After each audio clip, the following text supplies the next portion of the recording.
지구는 태양계 내 행성들 중에서 가장 젊은 행성이다. 우리는 지구를 부정적인 아이라는 뜻의 칼나르라고 부른다. 지구가 지닌 문제점은 위성으로서 하나의 달만을 가지고 있다는 것이다. 물리적인 면에서 우주에 있는 행성들은 대개 둘 또는 그 이상의 위성들을 가지고 있으며 그렇게 됨으로써 서로 상대방에게 영향을 미쳐 균형을 잡아주게 되는 것이다. 따라서 달을 전혀 가지고 있지 않은 경우가 오히려 좋으며 하나의 달만을 가지게 되면 행성이 균형을 이루지 못할 수도 있다. 그러므로 이 지구는 태양계 내에서 아주 독특한 행성인 것이다. 달은 지구에 사는 모든 사람들에게 영향을 미친다. 부분적으로 인체 내에 존재하는 수분 때문에 달은 태양과 마찬가지로 우리에게 일정한 부정적 영향을 주게 되는 것이다. 이것은 우리의 마음과 감정에 해로운 영향을 끼치게 되며 그러한 상황은 전 역사를 통해 지금까지 존재해 왔고 앞으로도 하나의 달이 존재하는 한 그렇게 될 것이다. 이로 인한 여러 문제들 중에 하나는 많은 사람들에게 부정적인 감정이 불타오르게 하여 실제로 이것은 자기 파괴적인 힘을 나타내게 된다는 점이다. 또한 정신적인 질병도 달의 위상과 관계가 있다.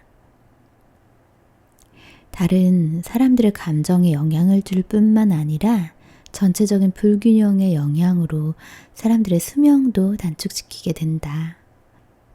또 지구 행성의 진동이 금성이나 화성보다도 더 거칠고 조밀하기 때문에 훨씬 더 많은 질병을 유발하고 우울증도 심하게 된다. 지구는 부정적인 행성으로서 자신들의 성장에 필요한 일부로서 부정적인 체험을 필요로 하는 사람들을 끌어당기게 된다. 동양 사람들은 이러한 필요를 책임 또는 카르마라고 부르며 이것은 환생을 수반하게 된다. 환생은 하나의 삶의 진실로 보편적으로 우리에게 받아들여지고 있다.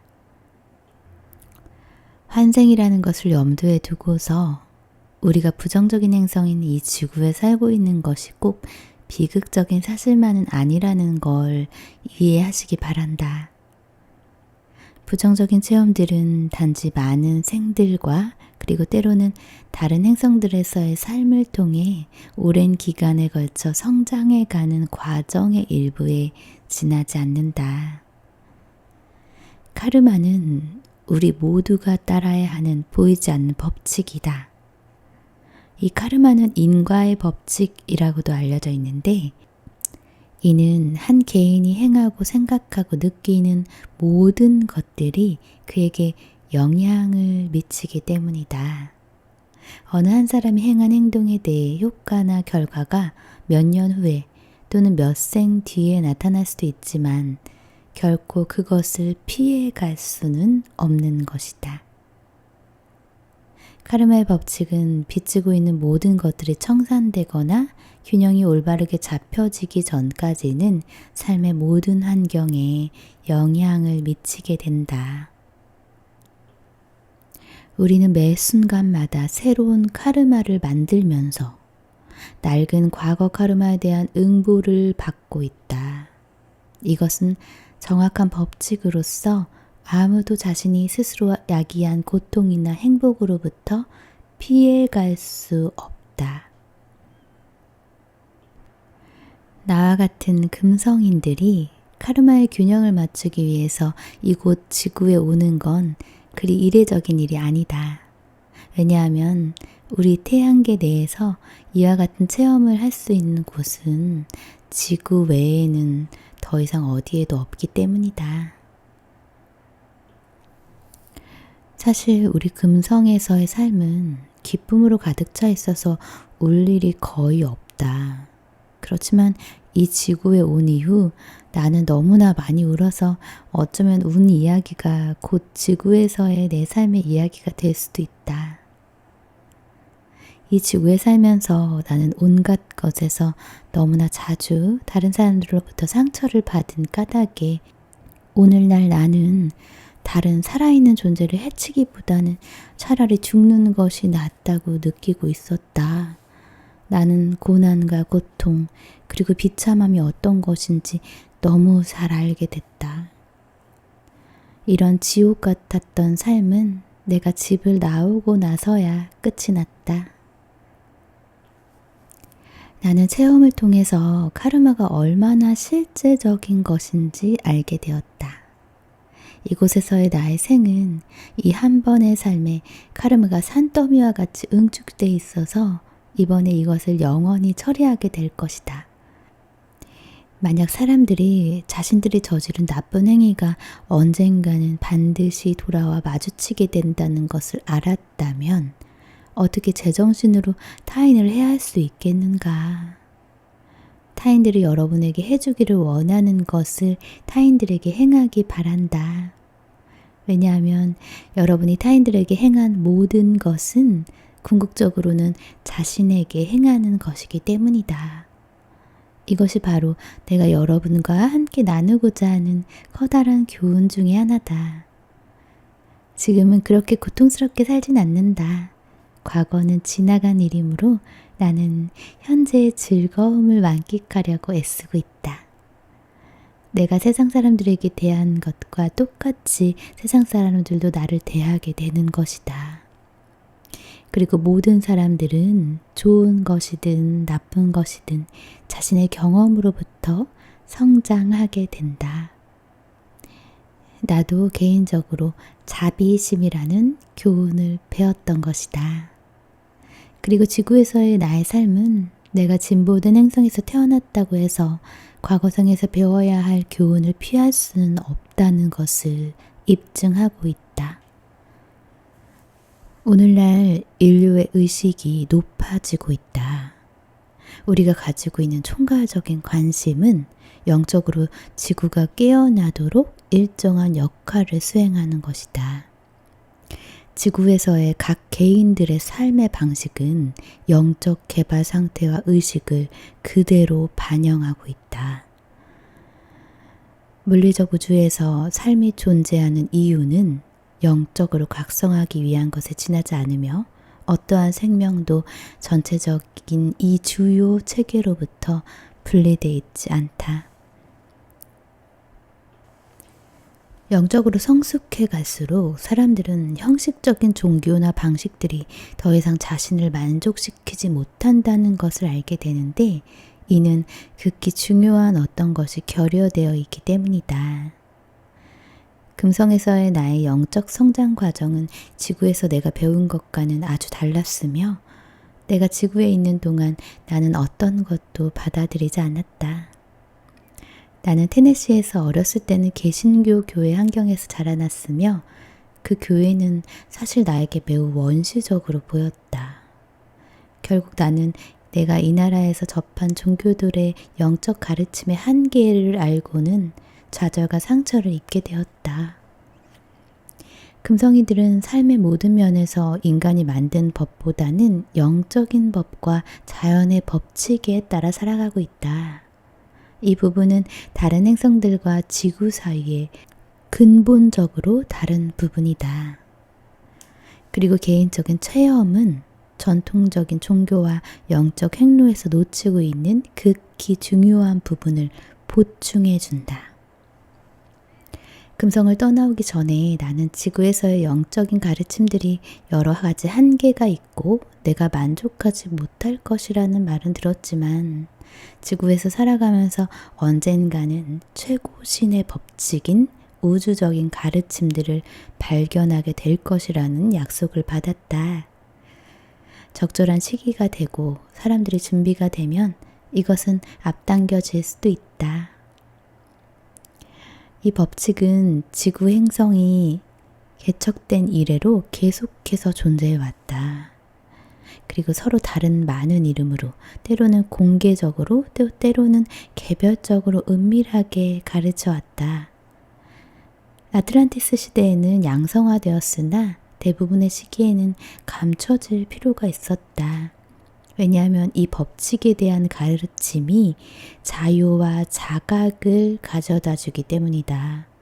그러므로 조직화된 종교와 통치자들은 그것이 자신들의 안녕과 자기 보호의 위험을 초래한다고 생각하고 있다. 이러한 이유 때문에 권력을 가진 자들은 이러한 법칙을 되게 은폐하려고 하는 것이다. 예수는 그것을 사랑의 지혜로 가르쳤다. 이 가르침은 수천 년 동안 티벳에 존재해온 것으로 알려져 있다. 그 후 강력한 종교들이 이러한 법칙을 억압하던 시대가 있었으며 그리하여 다시 한 번 더 이러한 법칙들을 지구에 가져와야만 했다. 그리고 이러한 기초적인 작업을 수행하도록 보호하기 위해 멀리 떨어진 히말라야가 선택되었으며 오늘날까지도 그대로 존속하고 있다. 최고 신의 법칙. 이 법칙은 가장 깊고 심오한 인간 자체에 대한 비밀, 그리고 마음과 의식에 대한 비밀을 가지고 있다. 자, 여기서 우리 금성에 대해서 소개하겠다. 우리 금성에는 전쟁이나 빈곤과 같은 것은 존재하지 않으며 또한 질병을 알지도 못한다. 수명은 수백 세 이상에 이르고 육체적인 노화는 20살에서 30살 사이에서 멈추게 된다. 우리가 사는 도시들은 작고 단순하게 계획되어 있으며 범죄라고는 없다. 그리고 오래전에 이루어진 자기력과 태양력의 개발로 우리의 삶은 대변혁을 맞이하게 됐다. 우리는 텔레파시로 의사소통을 하고 있다. 그리고 우리는 미래를 내다보고 과거의 삶을 기억할 수도 있고 또 생각만으로도 물체를 움직일 수도 있다. 그리고 시간을 앞뒤로 움직여가는 법을 배워서 알고 있다. 이러한 능력을 사용하는 데 따른 책임을 질 수 있을 정도로 영적으로 성숙해 있어야 이것을 사용할 수 있다. 만약 여러분이 금성에서의 나의 삶을 내가 상상으로 지어낸 것이라고 생각한다고 하더라도 나는 별로 개의치 않는다. 인간이 만든 모든 창조물, 즉 여러분 주위에서 볼 수 있는 인간이 만든 모든 것들은 상상으로 인해 생겨난 것이다. 상상은 인간이 지니고 있는 가장 강력한 재능이며 인간으로 하여금 초인이 될 수 있게 하는 열쇠이기도 하다. 바로 이러한 상상을 가짐으로써 인간이 신과 같은 창조자가 되는 것이다.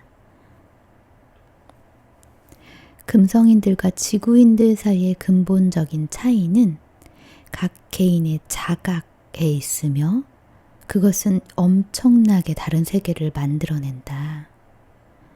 행성의 성장은 그곳의 주민들이 얼마나 영적으로 깨닫고 각성해 있느냐에 달려있다. 최고신의 법칙이 없었다면 금성도 오늘날의 지구와 같이 혼란한 곳이 되었을 것이다.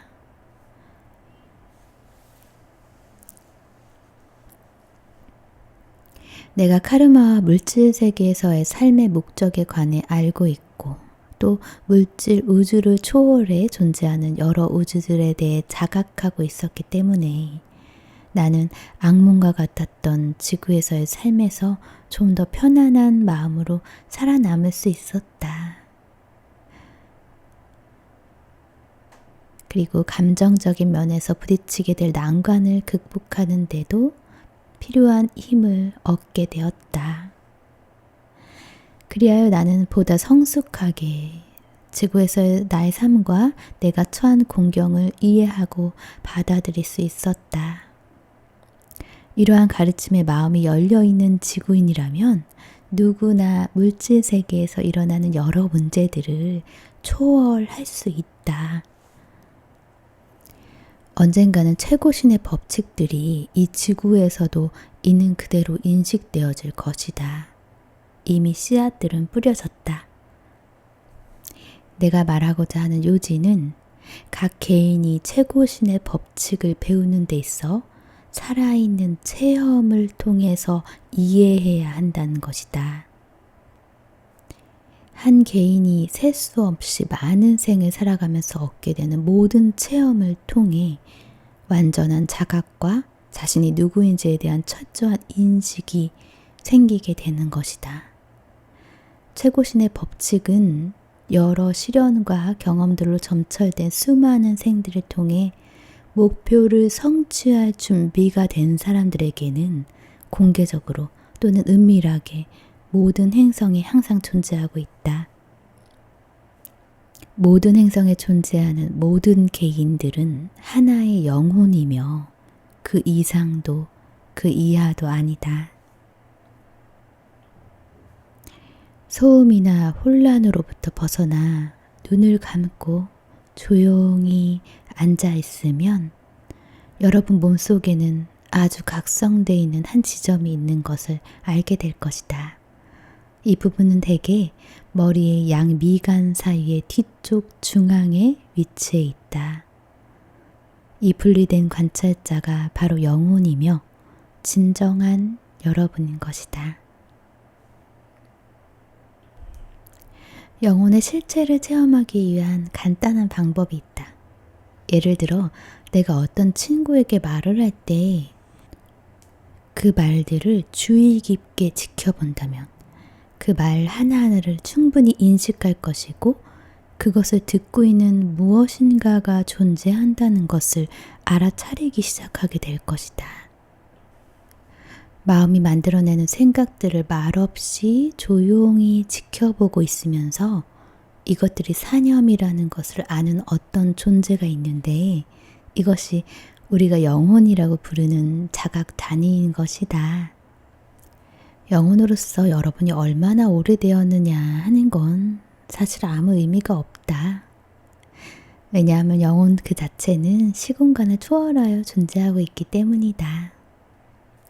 영혼이 바라는 건 배우고 성장하고 깨닫는 것이다. 여러분이 바로 이 물질 세계에 있는 이유다. 마음은 꼭 필요한 일꾼이 되기도 하지만 끔찍한 주인이 되기도 한다. 또 영혼은 항상 밀도가 짙은 몸들을 통제하고 있어야 하지만 그렇지 못한 경우가 너무나 자주 발생한다. 영혼이 마음을 관리하는 대신에 칼의 힘, 즉 어두운 부정적 힘이 이를 맡아 관리하게 됨으로써 사람은 마음이 지닌 5가지 격정, 즉 분노, 허영, 성욕, 탐욕, 그리고 물질에 대한 집착 속으로 빠져들게 된다. 이러한 경우가 생기는 한 영혼은 카르마적인 빚을 만들어내게 됨으로써 반드시 낮은 세계로 들어가게 될 것이다. 왜냐하면 카르마적인 빚을 갚아야 하므로 다시 환생해야 하기 때문이다. 한 인간으로서 많은 환생을 하는 동안 영혼은 카르마의 굴레에 빠지게 된다. 여러분은 과거 생에 가난한 자와 부유한 자도 돼봤으며 강한 자와 약한 자였던 적도 있고 유명한 사람과 무명인도 되었었다. 또 건강한 사람도 장애인도 돼봤고 지적으로 예리한 사람도 그리고 둔한 사람도 돼봤다. 그러나 물질 세계에서 영혼이 평형 상태에 이르게 되는 시기가 있다. 개인이 이곳에서의 자신의 삶을 마무리 지으면서 그는 자신의 존재 이유, 그리고 왜 이곳에 존재하는지, 자신이 어디로 가고 있는지, 물질 세계를 초월하여 존재하는 거대한 힘은 무엇인지에 대해 진지하게 답을 구하고자 한다. 그리고 그는 기존의 전통적인 방법에 더 이상 답이 없다는 것을 깨닫는다.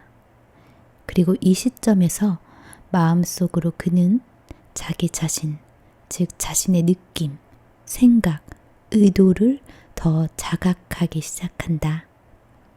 그리하여 곧 그는 진리를 찾아서 물질을 초월한 세계를 의식적으로 탐구하기 시작하게 되는 것이다.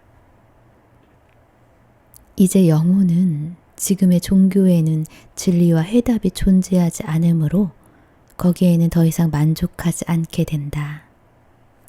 비로소 영혼으로서 여러분은 물질 세계를 초월하여 존재하는 그 무엇인가를 찾을 준비가 된 것이다. 이때가 바로 여러분들의 영혼에 대하여 그리고 물질 세계에 존재하기 이전에 자신의 존재에 대해서 영적인 가르침을 탐구해야 할 시기다. 그리고 의식적으로 이러한 가르침들을 이해함으로써 과거의 삶을 통해 생성된 카르마의 균형을 이룰 수 있는 기회를 가지게 된다.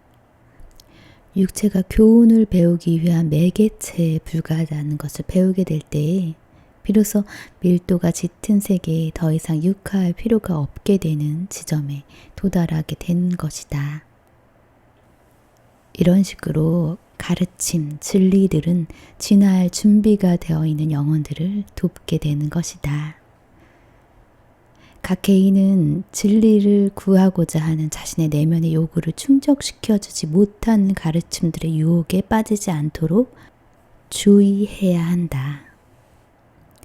영적인 법칙에 따라 살아가는 행성들은 지구인들에게는 마치 천국과 흡사한 여러 가지 조건들을 가지고 있다. 이는 그곳에 살고 있는 사람들의 의식 때문이다. 이와 동일한 원리가 지구에도 적용된다. 부정적인 카르마를 많이 지니고 있는 영혼들은 가능한 부정적인 체험을 하기 위해서 지구와 같은 이런 행성으로 다 같이 이끌리게 되는 것이다. 그렇다고 지구가 전적으로 부정적인 행성이란 뜻은 아니다. 지구 역시도 생명체의 긍정적인 측면에 의해 어느 정도 균형이 맞추어져 있다. 여러분이 살고 있는 밀도가 짙은 행성이나 세계들은 당신들이 지닌 태도에 따라서 부정적 또는 긍정적인 행성이 될 수도 있다. 왜냐하면 여러분들이 지닌 태도, 즉 마음가짐이 생각의 힘으로 자신의 개인적인 세계를 창조하기 때문이다. 즉, 이 모든 것은 의식과 자각의 정도에 달려 있는 것이다.